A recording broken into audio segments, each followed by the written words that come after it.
Assalamualaikum warahmatullahi wabarakatuh. Kami dari kelompok 6 PKN ingin mengerjakan proyek SAS tentang studi kasus pelanggaran norma dan regulasi. Sebelumnya perkenalkan, nama saya Naysila Syardini. Perkenalkan, nama saya Aurelia Safina Putri. Perkenalkan, nama saya Olivia Renea Handayani. Perkenalkan, nama saya Friska Aulia. Perkenalkan, nama saya Rizky Rahmani. Perkenalkan, nama saya Nur Kailana Vita. Perkenalkan, nama saya Kala Rajwa Islami. Oke, saat ini kami sudah bersama kader masyarakat dan bersama Ibu Maisaro. Boleh perkenalan dulu. Assalamualaikum warahmatullahi wabarakatuh. Perkenalkan, nama saya Ibu Maisaro. Kebetulan saya kader masyarakat di lingkungan masyarakat warga RW 02, Kelurahan Tapos, Kecamatan Tapos, Kota Depok.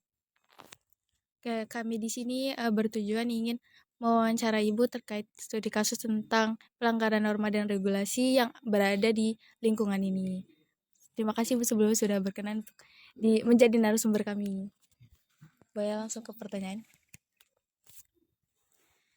Baik, yang pertanyaan yang saya tanyakan yang pertama yaitu ada berapa sih jumlah RT di daerah sini? Kebetulan saya tinggal di wilayah RW 02, jumlah RT-nya ada 3, yaitu diantaranya RT 01, RT 02, dan RT 03 se-RW 02. Terus ada berapa jumlah total keseluruhan warga RT-nya? Jumlah total keseluruhan warga ya, berarti jiwa ya? Jiwa kurang lebih saya ada 800 kurang lebih. Ya, seperti itu. Dari anak balita sampai orang tua. Ya. Nah, di sini kita akan lanjut pertanyaannya. Di sini apakah ada warga yang masih melanggar peraturan? Di sini kan pasti di setiap RT atau RW mempunyai peraturan ya Bu ya.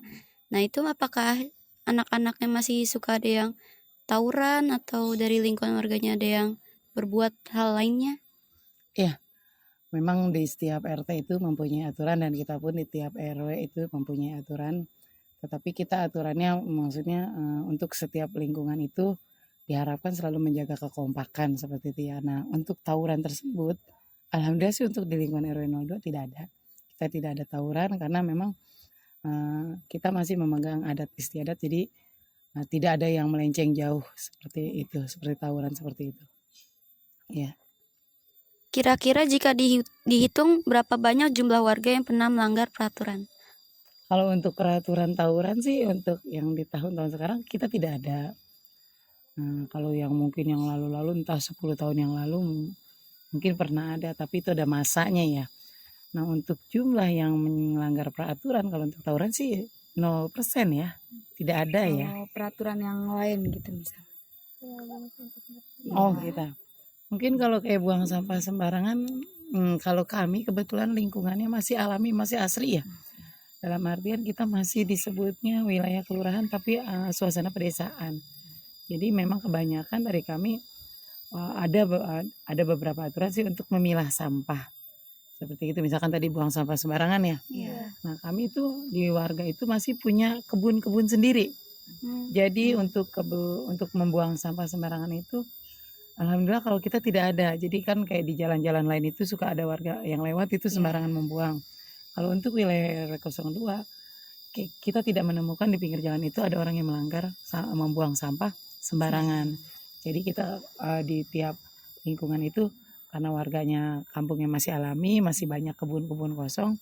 Jadi bisa seperti itu, bisa di kebun-kebun yang kosong itu masih keluarga gitu. Jadi tidak dianggap melanggar peraturan ya. Seperti itu. Oke, baik, lanjut ke pertanyaan selanjutnya.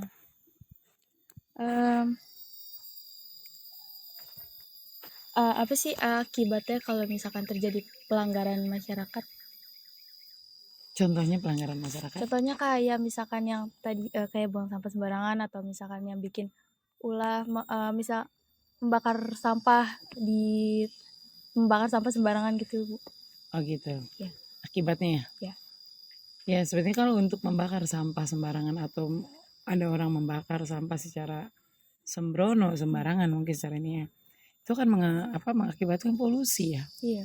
Polusi ya, asap itu bisa mengganggu karena polusi itu akibat dari bakaran sampah itu tidak baik karena sampahnya kan tidak dipilah juga. Dan sampah itu juga tidak baik untuk dibakar. Jadi itu bisa menimbulkan polusi seperti itu. Kalau misalkan dilihat dari per RT nih, menurut Ibu RT mana sih yang paling kompak, Bu? Dari 3 RT kita Iya. di RW 02 ya, kebetulan kita punya ada RT 1, ada RT 2, ada RT 3. Kalau menurut saya sih yang paling kompak untuk kemasyarakatannya, untuk segala hal kegiatannya itu RT 02. Yang paling kompak warganya ya. Seperti itu.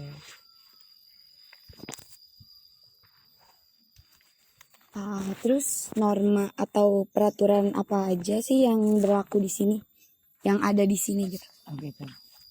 Norma dan peraturan yang ada yang berlaku di lingkungan RW 2 yang salah satunya itu kita selalu memberikan peraturan untuk warga, terutama untuk selalu memperbaiki atau mempunyai data dasar untuk di lingkungan, karena kan masyarakat itu yang terutama itu harus mempunyai data dasar, yaitu biodata.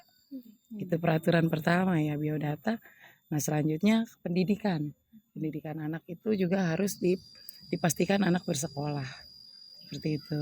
Dan di dalam pendidikan di anak-anak dari anak SD sampai remaja itu diusahakan anak itu mempunyai dasar agamanya yang kuat. Jadi maksudnya biar mereka tidak ada yang namanya kayak tadi itu tawuran seperti itu ya. Jadi bisa menjaga diri seperti itu.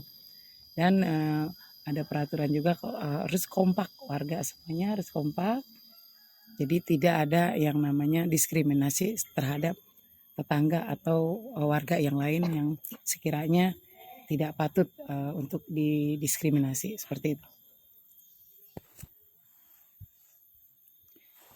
Terus tujuan adanya peraturan dalam kehidupan bermasyarakat itu apa sih menurut Ibu?